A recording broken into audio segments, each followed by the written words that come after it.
आपल्याबरोबर ठाण्याचे जिल्हाध्यक्ष मनसेचे नेते अविनाशजी जाधव आहेत। सर, सगळ्यात महत्त्वाचा आजचा मोर्चा आहे। अधिकृतरित्या युती जाहीर झालेली नसली तर देखील ठाकरे आणि मनसेचा हा तिसरा मोर्चा आहे। नाशिक, डोंबिवली त्यानंतर ठाण्यामध्ये काय वाटते, सगळ्या कार्यकर्त्यांना मनोमिलन झालेलं आहे आणि त्यातून आज उद्रेक बाहेर पडणार आहे? बघा, आमचा DNA एकच आहे। आम्ही शिवसैनिक असेल, महाराष्ट्र सैनिक असेल, हे सगळेच बाळासाहेबांच्या पठडीतनं तयार झालेले दोन्ही पक्ष आहेत, बरोबर आहे। सो मला असं वाटतं की आम्ही नेहमीच एकमेकांसोबत होतो। आता समोर येऊन एकत्र आहोत। त्यांना आमचं दुःख कळतं आहे, त्यांचं दुःख आम्हाला कळतं आहे। सो आमच्यामध्ये एकत्र यायला काही जास्त वेळ लागला नाही आहे आणि मी तुम्हाला खात्रीने सांगतो की याच्या पुढे ठाण्याच्या भवितव्यासाठी आम्ही एकत्र लढू, एकत्र रस्त्यावर उतरू आणि ठाण्याला जो डाग लागलेला आहे भ्रष्टाचाराची राजधानी, ती आम्ही मिटवल्याशिवाय राहणार नाही। पण अधिकृतरित्या अजूनही युती जाहीर झालेली नाही। तुम्ही देखील अन्य पक्षाच्या महत्त्वाच्या मीटिंग्समध्ये असता, बैठकांमध्ये असता, ही युती कधी जाहीर होईल असा प्रश्न अजूनही कार्यकर्त्यांना पडला आहे।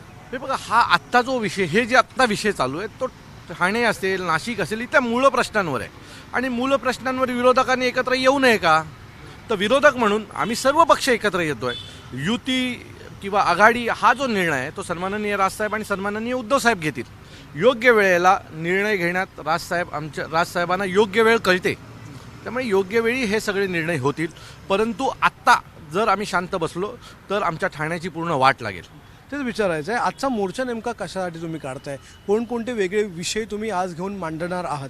मी मागच्या काही महिन्यांपासून ठाण्याच्या बाबतीत जी एक व्याख्या तयार झाली की भ्रष्टाचाराची राजधानी म्हणजे ठाणं, हे थोडंसं माझ्या मनाला लागण्यासारखं आहे। कारण मी ठाण्यावर प्रचंड प्रेम करणारा मुलगा आहे आणि माझं पूर्ण आयुष्य लहान जन्मापासून आत्तापर्यंतचं जे काही माझं 40 वर्षाची जो काही प्रवास आहे तो मी ठाण्याने पाहिला आहे। त्यामुळे माझं ठाणं असं कधी नव्हतं आणि ठाण्याला कोणी कधी भ्रष्टाचाराची राजधानी म्हणून हिणवलं नाही। आज ठाण्याला भ्रष्टाचाराची राजधानी म्हणून TV चॅनलवर सर्रास बोललं जातं आहे आणि हे चुकीचं आहे असंही माझं मत नाही।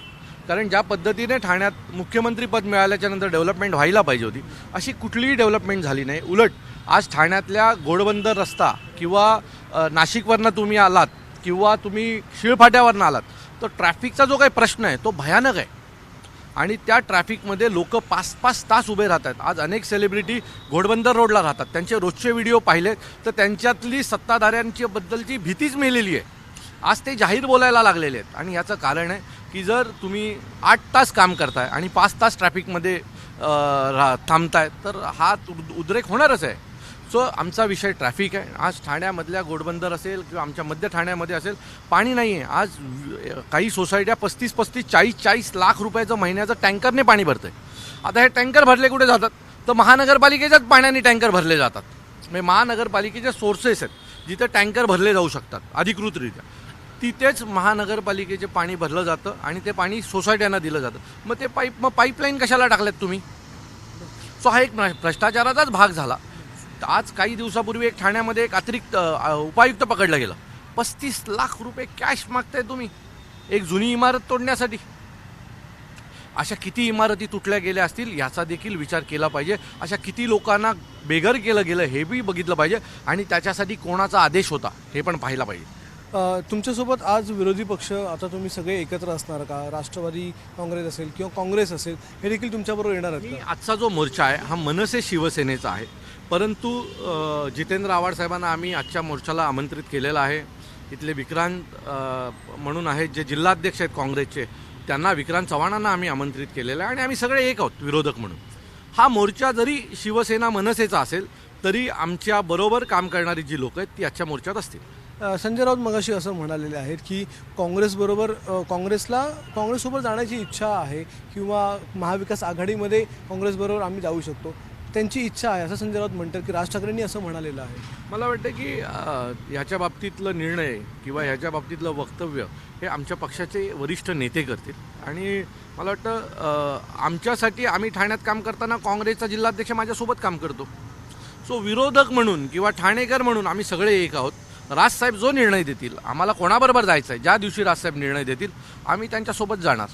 वसई विरार महापालिकेचे माजी जे आयुक्त आहेत त्यांच्यावर, म्हणजे त्यांच्यासोबत इतर 17 जणांवर ईडीने दाखल केलेला आहे गुन्हा, ते आरोपपत्र देखील दाखल झालं. त्यामध्ये खूप मोठमोठ्या गोष्टी समोर आलेल्या आहेत. त्यांनी एक व्यवस्था तयार केलेली होती पैसे कमवण्यासाठी. अनेक इल्लिगल गोष्टी त्यांनी केलेल्या.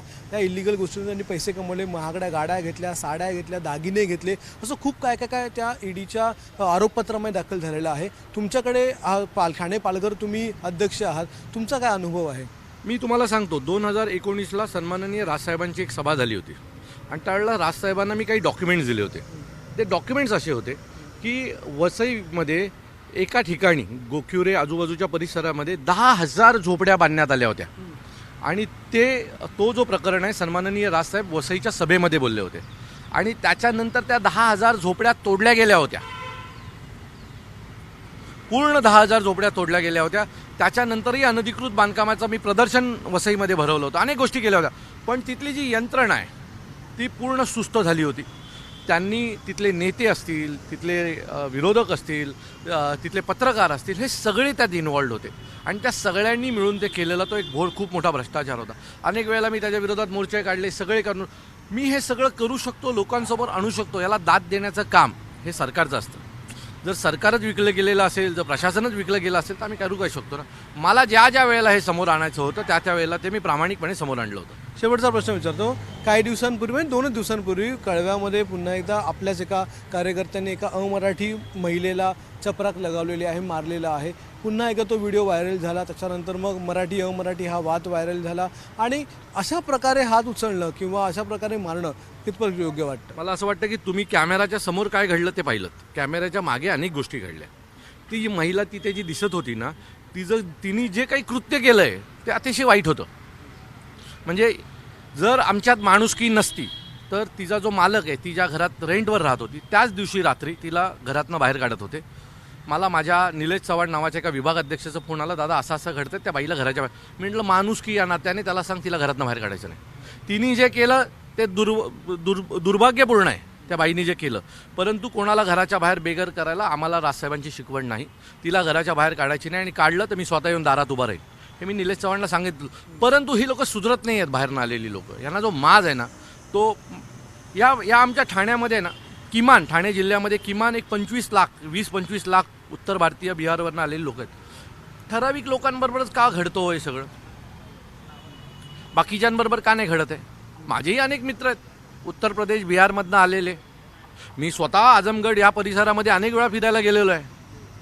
जे माज दाखवतात त्यांचा माज उतरवण्याचं काम करतो. जे प्रेमाने राहतात, सोबतीने राहतात, त्यांच्यासोबत आम्ही मित्राच्या भावनेने राहतो. धन्यवाद सर आमच्याशी बातचीत केल्याबद्दल. तर अविनाश जाधव मनसेचे नेते आज मोर्चा काढणार आहेत ठाण्यामध्ये आणि त्यापूर्वी ते आपल्याशी बोलत होते.